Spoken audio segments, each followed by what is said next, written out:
Hello and welcome to the latest episode of The Weighing Room, where as ever I'm joined by Frankie Foster and Paul Callaghan to go through Saturday's racing on ITV from Sandown, Leicester and Haydock. And this week we've also chucked in two races from the Punchestown Festival on Saturday, with the two big Grade 1 events going to be going through with the three of us. Frankie, this weekend sees the end of the jump season, obviously at Punchestown and Sandown's Bet365 Gold Cup meeting.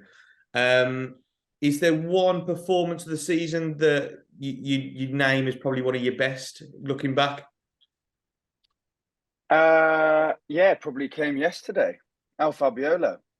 That horse looks very, very, very good. I think, of Constitution Hill, it looks like he's set to go over hurdles, and he's the most exciting novice hurdler we've seen this year. And then El Fabiolo definitely seems to be the best novice chaser that we've seen this year.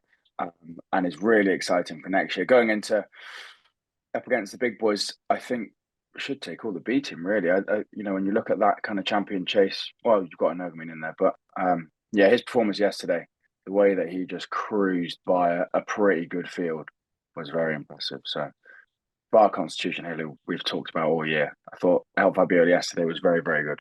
Yeah, he's been a superstar all season, and he started at the Dublin Racing Festival when he put Appreciate It and Dice Up Dynamo away. Paul, we've talked off air. You've been at Punchestown this week, and it's been your first time at the festival, hasn't it? How's it been? Yeah, incredibly. The first time I've been there at the festival. Been to Punchestown before, but never at the festival. It's been brilliant. Great atmosphere. It's quite a big open space. I'm surprised, but like Fairyhouse can get quite cramped on Grand National Day and what have you. You can get quite. It can be hard to move, but no such problems at Punchestown. Good crowds there, but you weren't queuing for food or coffees, drinks, or what have you. It was quite easy to walk about. So great atmosphere, nice relaxed atmosphere, and a great crowd there. And Frankie, you're there now, aren't you? Been to Perth, going to Punchestown. What are you looking forward to most over the next 2 days? Yeah, I'm going to enjoy, obviously, recording on Friday. Yesterday, we focused a lot on the racing with race day and catching up with jockeys, and there was brilliant racing on. And of course, we'll see State Man today.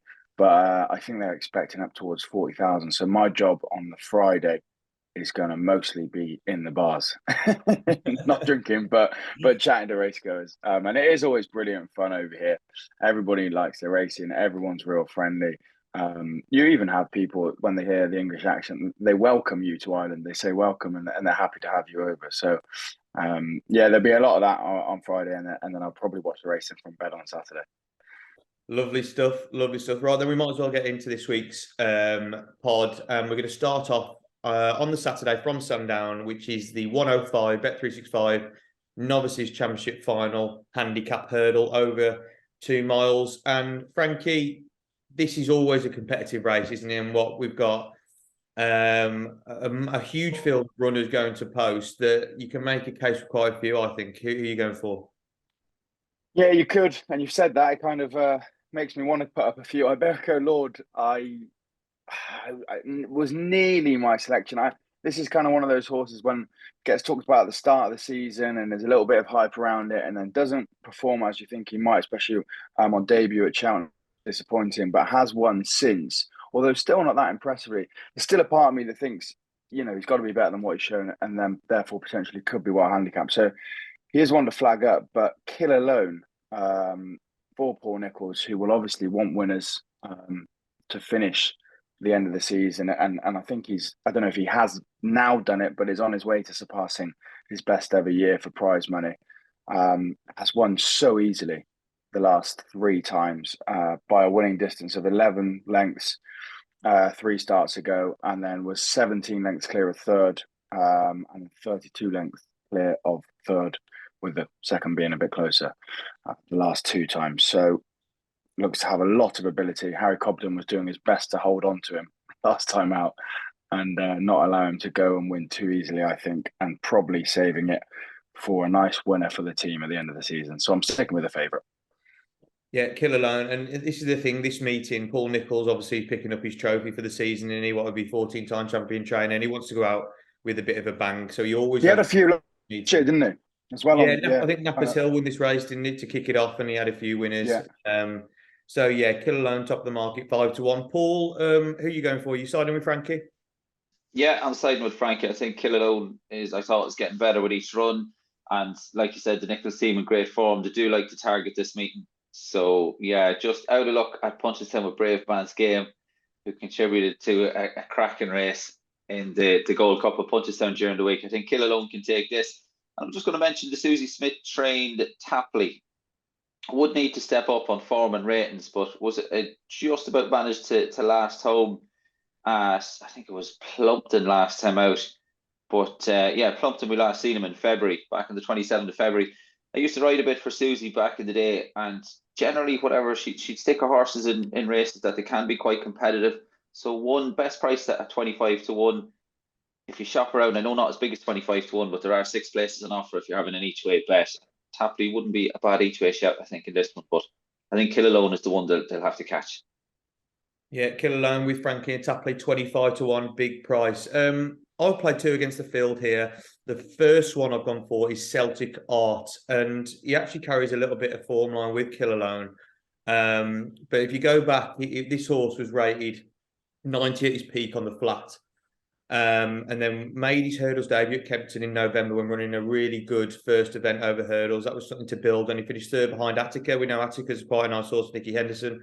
Since then, he's gone and beaten in his 2 runs, winning over 1 mile 7 furlong at Wincanton. That was in January. And that was a good performance. He went on to win by 1 1/4 lengths. And he's just steadily been progressing since then. If you look, he went into a novice stakes then over the same course and distance. And back in 4th was Killaloe that day, about 14 lengths behind him. He was also off 11-8 that day under a bit of a penalty. So, look, Killaloe's obviously massively improved since then and deserves to be where he is at the top of the market. But I just thought Celtic Art at 14 to 1 compared to the 5s. I know he hasn't got as much experience over hurdles as Killaloe, but I just thought that was really interesting. So I'm going to play him at 14s, and the other one at a slightly bigger price at 16 to 1 is Arcoob for Lucy Wadham. Look, this horse probably did want a bit of soft ground, and it's currently good ground, which is a bit surprising, isn't it? Because Sandown's been called off on the flat this morning, but it's currently showing good ground on the chase course. So, look, I don't know if any more rain's supposed to come, but I think it'll probably be good to soft, safe ground for jumping on Saturday. I've been looking through this morning, and there's no inspections called, so it will be decent jumping ground. But Arcoob would probably want it a bit softer, but can still run a good race. He has run it over good, and he's another that's come from the flat that had a peak rating of 94 on the level. He left William Jarvis and went to Lucy Wadham in January, and has since been seen 4 times. Made his debut at Huntingdon. He was second to Imperial Bed A that day. He was then went to Newbury on his second run over hurdles, was 4th and 9, but he never looked like winning that day, and I put that run behind him. However, his last 2 runs, he's seen him back to form, winning at Huntingdon by a neck before going back to Newbury and finished second behind Russian Ruler for Nicky Henderson. Russian Ruler's come out and won since. That run was on a handicap mark of 114. He runs off the same mark today. Like I said, he probably would want a bit of juice in the ground, but he has run well on goods, and I think at 16 to 1, he can outrun his odds. So Celtic Art 14s and Arcoob at 16s are my 2 first selection in a race that I think is very, very tricky to kick us off. Anyway, we move on to a better race at Sandown, and it's the big one. It's the Grade 1 Celebration Chase that rounds off really the Grade 1 races in England for the jump season. And at the top of the market, we have John Bonner, a surprise entry, don't we, at 5 to 4 for Nicky Henderson. Grenadine, 9 to 4. Captain Guinness comes over at 6 to 1. Editor Ajit, 6 to 1. And Fun and Ball Savola at 33s. Paul, who do you fancy in this one? If I was having a small wager, a fun bet, I would go with Captain Guinness. I think he'll give you a good run for your money if you're having a 5 or 10 or maybe something like that.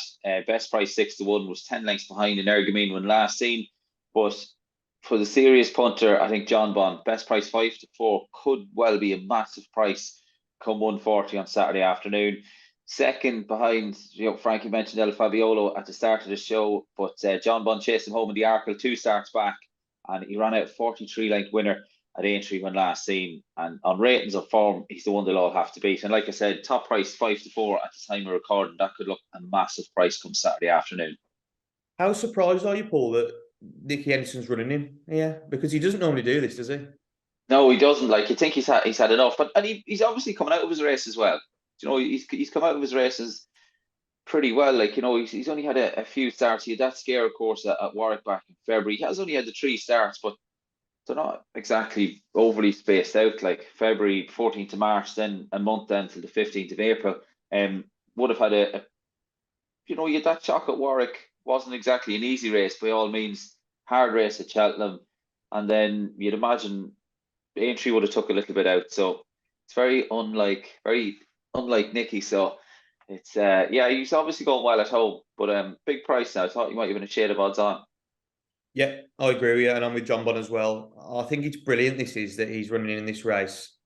I think the race at Aintree, I think I called it the worst Grade 1 of the season. It probably was because there weren't Grade 1 horses against John Bon, and he ran out a 43 lengths winner like he would. Look, he would have been less if Calico would have stayed up at the last, but he still would have won very easy.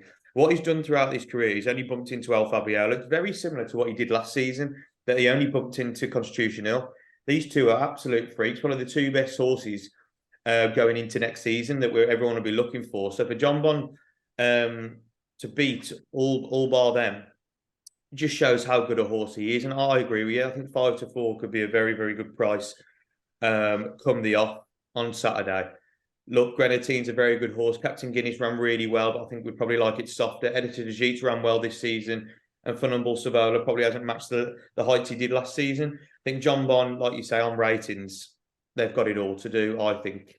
And it's just the youth angle, isn't it? 7 years of age, he's still progressing, and it's nice to try him in open company. So yeah, I just think he goes and wins this. Frankie, you going to make a hat trick? I'm not, but I can easily see. I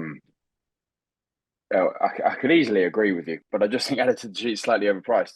I was kind of going through the rest of them, bar John Bon, and none of them, although they've all won races here and there, none of them have, bar Editor G, have really performed in the big races. You know, Grenadine well beaten in the Tingle Creek. Captain Guinness was well beaten by Blue Lord. And the Funambul Savola hasn't been good enough when it's come to the kind of better races, but he's, you know, picked up things like he has at Newbury. Editor de Gite did at Exeter, was it? They've all won these races, but when it's come to the kind of big races of the season, none of them have performed, bar Editor de Gite, who obviously won the Clarence House. So I'm kind of clinging on to that form a little bit, and the fact that he has been good on right-handed tracks. He was disappointing at Cheltenham, but I think if there's one horse in here, bar John Bon, that's got enough talent, I'd have Editor de Gite to be the one. So it'll have to be back to that Clarence House form. It'll have to be back to his best. But 6-1, I think, is pretty fair. So I'll take John Bon on, but if he goes and wins, yeah, makes next season even more exciting, doesn't it? Yeah, definitely. And Editor de Gite, you're right, 6-1 could be slightly overpriced. Right then, the third event from Sandown is the feature Bet365 Gold Cup over the extended 3.5 miles.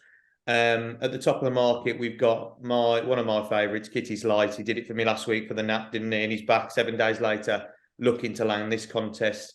Rebels Hill 7-1, the Gopper for Gordon Elliott 8-1, and Rillo 8-1. You got 10-1 bar those. Frankie, we'll start with you. It's amazing, in it, Kitty's Light, that this horse is running an Ida, running a Scottish National 7 days later, and running over another massive trip. It's just what a horse this has been for connections. Oh, he loves it, doesn't he? He loves it. It'll be mad if he can win the Ida Scottish National and then come and win this as well. That is just some feat to win those 3 big staying handicaps in relatively quick succession. I was with Christian yesterday. Said that Kitty's is well. You know, they wouldn't be going there if he wasn't. And he said it'd be up to Jack. Jack's rode him plenty of times. He knows if halfway around he doesn't really think that he's kind of travelling and he's to his best, and he said he can pull him up. There's no bother, and then chuck him out in the field and have his holidays. But he said there's no reason why, from what they've seen at home, he shouldn't be fit and well to race. So they'll go there with every chance. Obviously, my favourite chance, as the market has it. I'm going to go with the Goffer. Pretty much going off of that Ultima form, 4th in the Ultima. Correct Rambler obviously went and won the National. Fast or Slow went and won the Irish Gold Cup. We haven't seen Monbeg Genius since. And then the Goffer was in fourth off a rating of 149. Comes here off the same mark. Got to have a good each way chance for me. I'm sure Connections will also be excited. So the Goffer is the selection. But Kitty's like, yeah, I'd be cheering him home. Yeah, that Ultima form. It's Magnet. absolutely ridiculous, isn't it? Like, you never Yeah. would have thought that would have come out. You've got a Grand National winner who won it. You've got a Punchestown Gold Cup winner in second. And you know what? Monbeg Genius, if he would have ran in the Scottish National, probably would have gone really Yeah, close. was fancied. Yeah, got backed off the boards. And it's so, look, that form line, it's a solid selection, 8-1. The Goffer. Paul, for you? I've gone with T Clipper, who hasn't run since finishing. He ended up finishing sixth, tired to finish sixth in the Ultimate. But yeah, he'll not have Corrick Rambler or Fast or Slow to run with here. I think he's got a nice handy weight of 10-13. Tom Lacey does pretty well with his staying hurdlers and chasers. And I think round about the 12-1 mark, T Clipper would be the one for me. Yeah, T Clipper, 12-1 currently in the market, got a big each way chance. Look, this race, I do like to have a look for an each way angle when you've got a bigger field, but you know, lads, how much I love Kitty's Light. And what you've just said, Frankie, is music to my ears. He's fit and well. I know they wouldn't come here if he wasn't, but if you look at his record in this race, it's absolutely brilliant. And that's off the back of last year, like running in a Scottish National and second. So he's got the form there to say he can back this up 7 days later. Look, 7-2 is a bit skinny now. I think if you wait on the day, I'd like to think you get slightly bigger because I think something else will get backed in the field. When I looked yesterday, it was 5-1. I think you get 4s on the day, hopefully. But what this horse did off the mark of 140, like I said last week, I think he still had some in hand because when he was running in this race last year, he was running off 145. He ran off 143 in the Scottish National. He's still got pounds, and how he was running off 132 in the Ida was absolutely ridiculous because he had that much in hand. It was untrue. I still think he has. It's one of these races, and it's an early closer, so he doesn't actually go up for the penalty. He'll still run off the 140 he did in the Scottish National. He needed every bit of the 4 miles like he did in the Ida. So this trip coming back might be even slightly too short for him, even though it's a marathon trip. But I like him in this race. I just think he's going to run his heart out again. He's an absolute stayer. And off a mark 140, he's obviously well in. And we've seen this season when a horse is well in a big fielded long distance handicap, Corrick Rambler, for example, they've gone and done well. So yeah, Kitty's Light, I'm staying by his side. You know, on this podcast, we try and stick with them, don't we? And when we end up jumping off, they end up winning. So I'm sticking by Kitty's Light and hopefully goes and does the job on Saturday. We're going to stay at Sandown for the next race. And it's the Grade 2 Oaksey Chase over 2 miles, 6.5 furlongs. And this sees Hewick, who obviously won the Bet365 Gold Cup last season, could have gone for the race again, didn't, has come here, and he's a 6-4 favourite with Rachel Blackmore taking over with Jordan Game for picking up an injury at Punchestown Festival this week. Got Solo 9-2, Eldorado Allen 6-1, First Flow 10-1, but Fabulous 10-1, Fantastic Lady 10-1, and Black Jerry at 25-1. Paul, we'll let you start in this one. Talk us through your selection.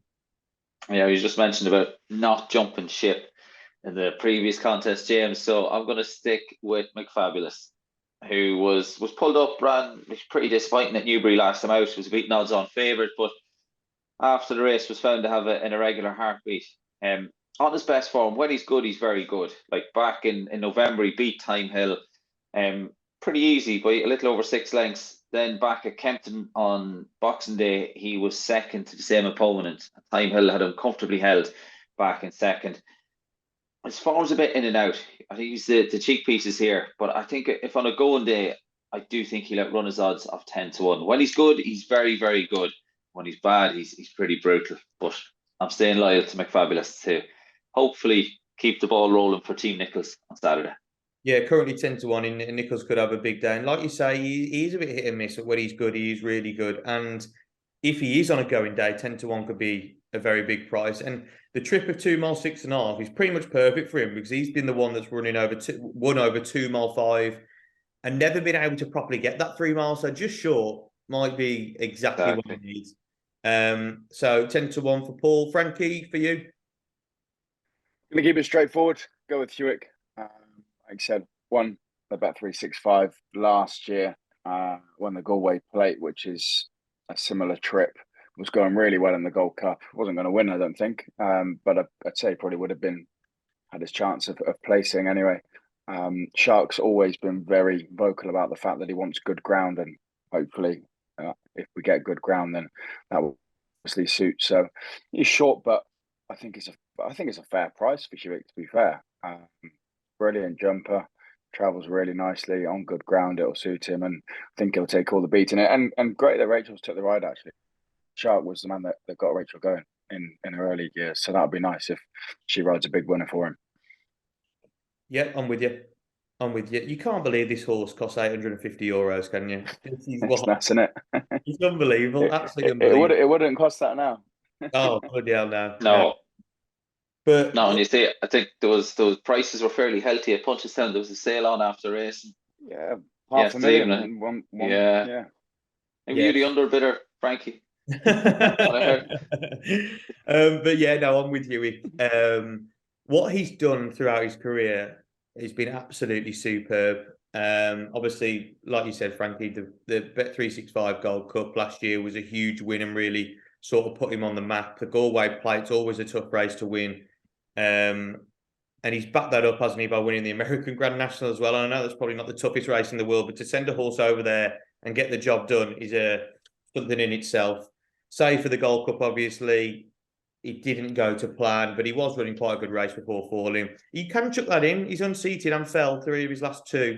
2 of his last 3, sorry.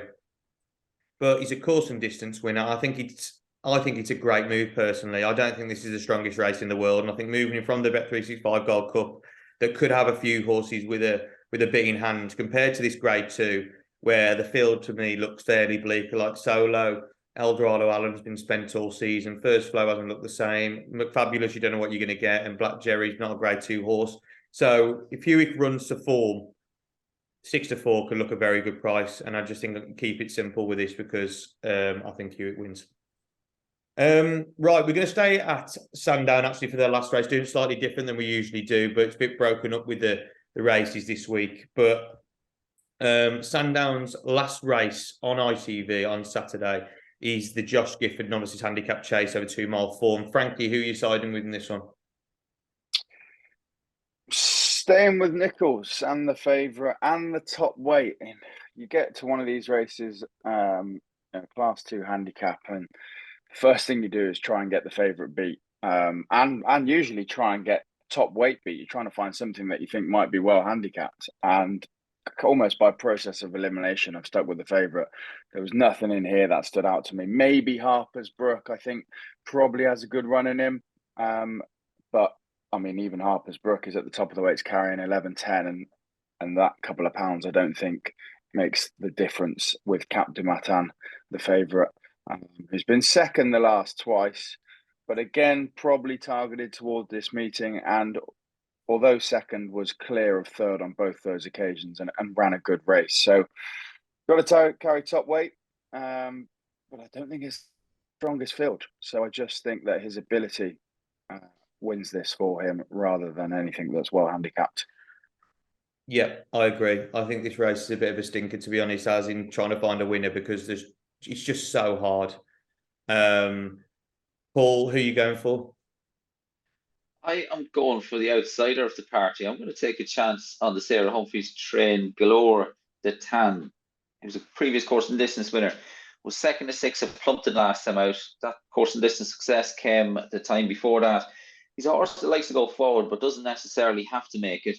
He's been pretty consistent overall. He's a horse that Aidan knows pretty well. He's won on the horse in the past. He's a bit friendless in the market. He's drifted since I last had a look. He was around about the 11-1, 14-1 mark, and he's now out to 18-1. So I'd like to see the market getting a little bit giddy as far as Galore de Tan is concerned. But yeah, I think he'll outrun his odds anyway, James. Well, yeah, you could back at 18s and you could start the market mover, couldn't you? Good, yeah.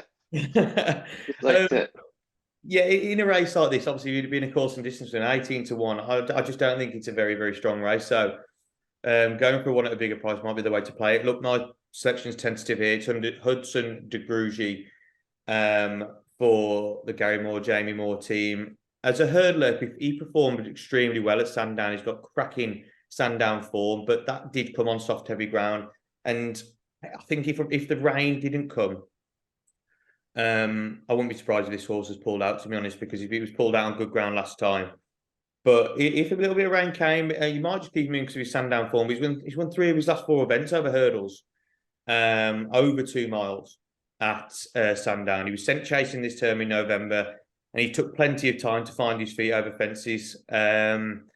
He was last seen back at Sandown over 2 mile 4 though, and he put up a career best effort, landed grade 3 novices handicap chase from Kildestan, who's obviously in here, and that's another horse that will want soft ground. He's only been given a £3 rise to that to a mark of 12600 Hudson de Grugy. So he's interesting, I think, at the weights, but look, it's tentative. And it's just his Sandown form alone. I think he could have a good chance, and he's currently 5-1 in the market. Right, that's everything from Sandown. We're going to look at the flat racing now, with ITV having a bit for everyone on Saturday. And the first race we're going to cover is from Leicester, and it's their only race on the card on Saturday.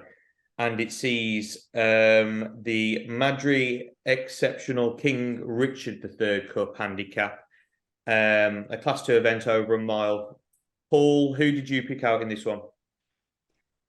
I'm going to give Alma here one more chance. I know there's not many miles on the clock, but I'd say overall he's been a little disappointing from when he made a winning racecourse debut at Newmarket in October 21. He then didn't get his head in front until at Haydock over the mile on heavy ground back in October of last year. I do think the mile is his trip. He had a couple of runs over a mile and a quarter. Didn't quite work out, although he was second at Goodwood back in August. Was a beaten favourite in the Lincoln when last seen on his seasonal reappearance. That was his first start since having a win procedure. Tongue tie goes on here. I think overall he's been a little disappointing, but I do think the 8 furlongs is his trip. Will Buick takes the ride. Andrea Zenny was on board last time out. All the noises were pretty positive from the Haggis yard going into the Lincoln, and he was pretty keen to snap up Andrea Zenny. Almo here, short enough at 2-1, but I'd be happy enough to give him one more chance. Yeah, couldn't have put it better myself. For everything you've just said, then I'm with Alma Beer. I think the key to this horse is cutting the ground and the mile trip. I think you bang on. I think this horse actually overall has been very disappointing. I think they thought this horse could go on to be a Guineas horse. It didn't end up that way. And now he's been left with a handicap mark that's probably workable for what his ability could be. I think his run in the Lincoln, I thought was solid. I thought there was absolutely no problem with that. I thought, even though he just prefers soft ground, that was absolute mush that day, showing when Migration won it, because he absolutely loves heavy ground. So to finish 5th that day, the 22 wasn't bad at all. Obviously, his win at Haydock the time before that showed his true ability off a mark of 90. I know that was on heavy ground as well. Off a mark of 97, look, 2-1, I think it's fair. I think it's a fair price, because I think this horse could go on to be quite a decent horse. So Alma Beer 2-1, I think it's a fairly strong bet in this, because I don't think the horses against here are as good as it. So if turning up, but he's got to turn up. So Alma Beer. Frankie, you going to make it a hat trick? I am, yeah. Can't say much more. 3 for Alma Beer to get revenge after being well backed in the Lincoln. Yeah, definitely. By me as well. Yeah, and it's soft ground, isn't it, at Leicester? So that will absolutely suit him. So we're going to go to Haydock and for the final event on ITV on Saturday, and they just have the one event. And this, to me, looks absolutely really tricky handicap. We've got Spycatcher at the top of the market for the Class 2 over 7 furlongs, 5-1. Big All 6-1 for Rafe Beckett. Rainbow Fire 7 for Marco Botti, and 15-2, 8-1 Bardos. Frankie, we'll start with you. Really competitive, this, isn't it, to finish off?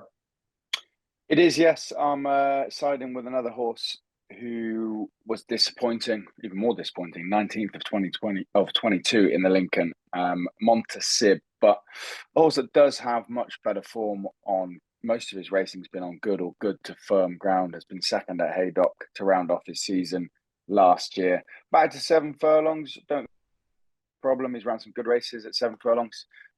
So yeah, I'm hoping he's going to bounce back. I'm hoping that the ground for the Lincoln was really the issue, and if he picks up where he left off, just £1 higher than some decent performances in similar handicaps, I think he's got a solid each way chance anyway.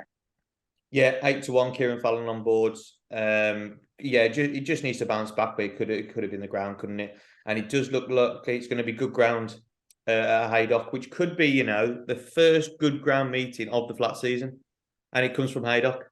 How about that? You wouldn't have said Haydock. If you had to put a pin in a map of racecourses where you get good ground, you wouldn't have said Haydock. But look, it could rain. It could rain. It rains all the time there. Paul, for yourself in this one? Well, I've sidestepped Guidor. Guidor done us a good turn last time out at Musselburgh. He's a horse that he's had 30-odd starts, Guidor, but rarely runs a bad race. Won't mind the ground. I think he's won on soft ground, won on good to soft, and a bit of form on good ground as well. So he's been well handled by trainer Katie Scott. So Guidor round about the 9-1 mark. You could do worse than have a wager on him. But the one I've gone for one of the lesser exposed in the field, and that is the Ralph Beckett trained Biggles, who was a beaten favourite at Doncaster last time out. A run that the handicap was raising £1 for. Not a pound will make a huge difference, but I just found that a slightly strange decision. But Biggles won twice before that. This is his first start since November. I think your fitness is taken on trust here, but he's only had the 6 runs. There should be more to come from Biggles this season. So I think Biggles can give it a good shout here from stall 1. Yeah, Biggles is the one I came down on as well. Ross Ryan riding. I'm a huge fan of Ross Ryan. I think he's a brilliant jockey. Yeah, like you said, Paul, he's just a bit less exposed than some of these in the field, and I think he's one of them that's massively still progressing. You see a lot of these horses are running these handicaps that hover around a similar mark that just can't nudge past it because they're at the peaks of their abilities.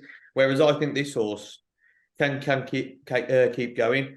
Last year, he saw himself on a mark of 87 at Chepstow in August, and he put up a good performance that day to win by a head. Upped into Class 3 company at Newbury in October on soft ground. He made it back-to-back wins, easily seen off a decent handicap of Richard Hannon, giving over a stone away that day. He got his chance in a Class 2 at Doncaster at the end of the season. That was on heavy ground. Baradar won that day, and he was giving £6 to Baradar. If you look at what Baradar's got undone, obviously he went and finished 3rd, I think, in the Lincoln, which obviously is not a bad run. The form's not too bad in the Lincoln so far. But what I like about Biggles is that he can run on good ground. He's very versatile. So even though he's put up some nice runs soft heavy, if you take it back to Chepstow, is where he won on good ground over the 7 furlongs. So off £1 high of a mark of 100, I thought at 6-1 he was a fair bet in that race.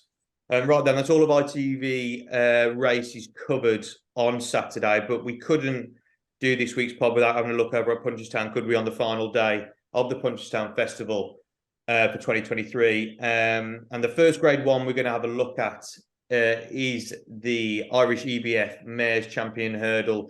Grade 1 last year, won by Marie's Rock. And at the top of the market, we've got another British challenger with Love Envoy.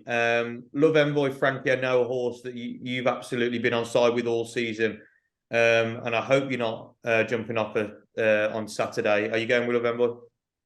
I am, yep. She's been brilliant, and all bar a dual champion hurdle winner in Honeysuckle would have won at the Cheltenham Festival as well, and ran a brilliant race. So yeah, I'd say that she takes all the beating here. Another British trained winner of this race would be nice, because we don't get many over in Punchestown. No, you bang on. I'm on with Love Envoy. She's had an absolute superb season, and the way she's progressed from her novice campaign has been superb. She reminds me slightly of like John Bond, if you get what I mean, by how their seasons have gone. Because obviously last season she went on to win multiple races, went over to Fairy House and just bumped into Brandy Love. Brandy Love was better on the day. Whereas this season she's ran superb. She's been handicapping against the boys. She's then gone and beat her own sex. And then when she's gone into the Grade 1, as you say, dual champion hurdle winner, dual mares hurdle winner, Honeysuckle. What can you do? And she ran an absolute cracker that day. So, and look, I think this is obviously much easier because Honeysuckle's not in the field. She's beaten a lot of these last time out in that mares hurdle. Skipped Aintree for this race in mind. I think Love Envoy 15-8 is an absolutely great bet, because if she runs to how she did at Cheltenham, she will not get beat in this. So Love Envoy for Harry Fry, and a syndicate that we spoke about, haven't we, on this podcast? I absolutely love it. And I think if I was to own horses, I would love to get involved with them, because they just seem to have some amazing horses. I've never seen a success rate like Noel Feely's syndicate. They're always knocking about, aren't they, near the finish? I did a piece with the owners for GBR, and they're a great bunch as well. They're lovely people that own Love Envoy. So I'll be chuffed for them. I'm sure they'll all come over. They're mad for it, and yeah, it'd be great if they do win. Yeah, it's brilliant, isn't it? Like, for English runners, British runners to go over to Punchestown, but especially one when you've got an absolutely huge chance. Like we saw, haven't we, already this week? Anthony Honeyballs came over and landed a race. So why can't we go and take another one off the Irish? But Paul, who are you going for? Yeah, just to mention on that, James, I was before the Gold Cup during the week. Pretty much everyone I was talking to was kind of hoping Brave Man's Game would have led them home. And I know he got some cheer now from where I was standing. Like, a lot of Irish race goers and what have you were giving him some cheer up the run in. And I know Paul Nicholls had a lot of people, race goers, going up to him to console him after the race. And indeed, Harry Cobden was out for some time after, signing autographs and photos and that. So great to see as well. And for young Irish racing fans over here, their names and kind of celebrities that we're seeing on terrestrial television over here every weekend. So it is a bit of a novelty for the younger racing fans. I remember growing up seeing the likes of Jamie Osborne coming over to ride in a Hennessy, and he was like a film star to me. You're watching him every Saturday on the television, and then all of a sudden he's coming over and to ride at Leopardstown. And I know he had a brief spell riding over here for John Mulhern back in the day, but great to see. But yeah, back to the Mayor's Champion Hurdle. I went Love Envoy again. Look, she does everything wrong nearly. She over races. She races pretty keen. Like, if you didn't know Love Envoy and you stopped the race after half a mile, having watched her, she's generally pretty keen, and you say, geez, no, not a chance would she last home. But huge engine, huge heart, and yeah, best price 15-8. Another one that could well be a big price come Saturday afternoon. Yeah, completely agree. Completely agree with that. Right then, the final Grade 1 of the Punchestown Festival on Saturday is the Ballymore Champion 4-year-old hurdle. And we see a lot of these horses taking each other on again. Lossiemouth off the market, 8-11. Gala Marceau, 9-2. Zarat the Brave, back from injury, 11-2. And 11-1 bar those. Paul, we'll kick off with you in this one. Who are you going for? Bar Disaster, short and sweet. Lossiemouth will lead them home. Clear round. She's the one they'll have to catch. For the forecast, Zarat the Brave, back from injury, was second behind Lossiemouth when last seen. No match for the winner on that occasion, but if not over racing in the early stages, I think Zarat the Brave can follow Lossiemouth home. Yeah, Lossiemouth 8-11. Frankie, are you with Lossiemouth as well? Yeah, could I still double that, to be honest, for the girls. Envoy, Love Envoy and Lossiemouth. I think they both take all the beating. Yeah, short and sweet. Was really, really good at Cheltenham, and again, like Love Envoy, if producing the same form, should win. Yeah, I think it could be the team double, doesn't it? We've all gone for those. And I know they're at the top of the market, but I just think Lossiemouth, I can't see Gala Marceau reversing the form. Gala Marceau is a really, really nice horse, and it's just one of those that Mullins has just got another one better in his stable. Zarat the Brave is obviously a nice horse, but he's got to concede weight to both of them, hasn't he? And I don't think he's as good a horse. So, yeah, short and sweet. Lossiemouth, what she did at the festival was brilliant. Showed she was at her best. I think she should have won at the DRF. It wasn't for that little mishap in racing, and she's been perfect before that. So, Lossiemouth to round out her season as well. Gents, that is everything for this week. We've covered racing from 4 tracks. 7 on ITV, 2 from Punchestown. You know what I'm going to ask for now? All we want is your naps, please. And Frankie, me and you landed ours, didn't we, last week? Yes, but I can't remember with what. I think you had Remarquee, didn't you? That went on one. Yes, yeah. Well, nicely actually, yeah. Yeah. With for Rafe Beckett, yeah. Yeah. So I'll give you the honour. You can go first this week.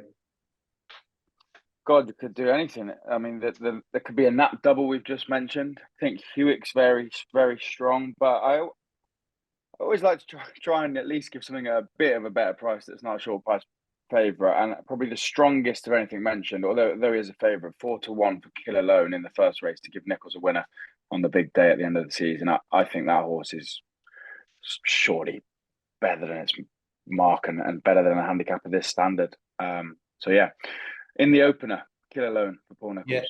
It would kick off a great Saturday for Paul Nichols, wouldn't it? So Kill Alone, 4-1. Paul, for you?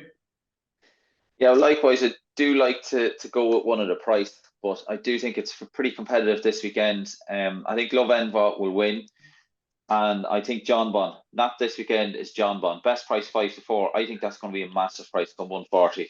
Could be wrong, has been known to happen in the past, but I do think 5-4 for John Bon is going to be a huge price come Saturday afternoon. And just want to mention two, James, races that we didn't cover. Baid's half brother runs in the 2:30 at Leicester, Nakib.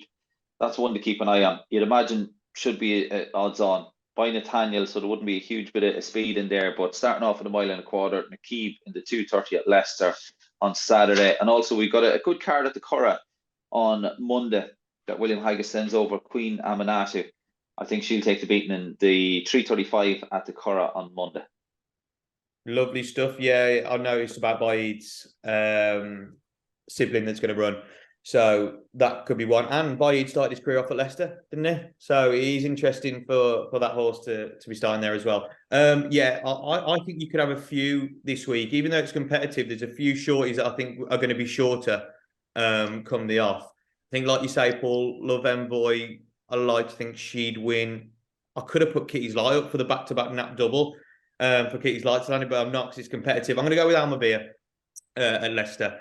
I think Alma Beer is going to be showed that he's a better horse than what he's shown so far. I think the soft ground will be perfect. I don't think there's much going on in the field behind him, and that Lincoln form has worked out quite well. I know Bo Pedro was in the Lincoln, has gone on and won. We've got Jimi Hendrix that's come out and won. Obviously, Migration was supposed to run today. That hasn't happened. So don't think it's the worst race in the world at all, the Lincoln. And Alma Beer finishing 5th well back that day can go well again in soft ground off the same mark. So, lads, thanks as always for your selections this weekend. A bit for everyone, bit of jumps, bit of flat, rounding off the jump season. What a jump season it's been.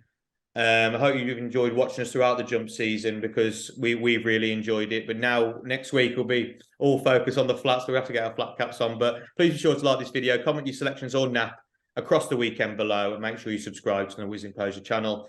Gents, thanks again, and all the best wherever you are back in this weekend.